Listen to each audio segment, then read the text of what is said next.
Hello everyone. If you've ever gotten a tarot reading, watched one on any social media, or liked a complicated spread on Instagram or all those kind of things, you might have seen an oracle card or two. Oracle cards are likely tarot cards' younger chiller cousins, like the younger version. They can show any imagery and there's more room for a person working with them to interpret their meaning. That is what it is. Now, let's have a look at what are oracle cards. Very important thing. They're a tool that can be used for interception or, depending on your approach, division, but unlike traditional tarot decks, which comes in packs of 78, oracle decks can include any number of cards, so any number. What's more, while tarot cards include a major arcana and a minor arcana arranged into suits, oracle decks don't follow this structure. There are no rules and the possibilities are endless on oracle cards. Very interesting question that people tend to ask is, what is the difference between oracle cards and tarot cards? Now, I'm going to explain this to you to the best of my ability.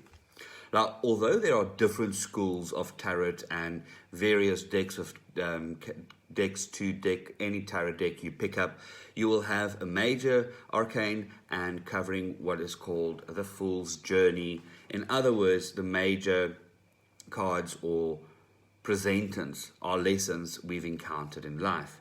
And the minor arcane is basically which covers the more day-to-day experience as such. So that is how it comes. Oracle deck typically don't follow the setup. You may find a deck of 30 something cards or 80 something cards. They add one oracle deck might sort of mirror the tarot card, while other could have absolute nothing to do with tarot. But overall, the big difference is in the number of cards and whether it's split between majors and minors. Also a thing, the variety is evident into two oracle decks that AMJ recommends. The Adrika, a central guidance card, is 44 card deck featuring Adrika symbols and philosophies, usually known as used by the atheists in, I believe it's Western Africa. The Okana Oracle deck, of the other hand, contains 25 cards, 5 in each element, which we know the elements are earth, water, wind, fire, and spirit. It also features proverbs from the Dilugan divination system. That is what it is. So it's very interesting to understand that oracle decks do not have rules in place. Oracle decks do not have specific rules and guidelines, and the opportunities between an oracle deck and a tarot card is much bigger. And obviously, with oracle cards and oracle cards in place, oracle cards has an opportunity to predict much more than tarot cards with the major and the minor arcanes.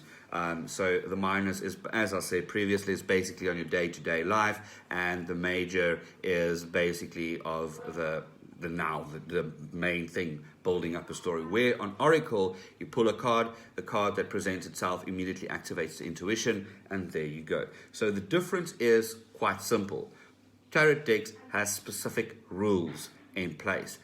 Oracle decks has endless opportunities for readings.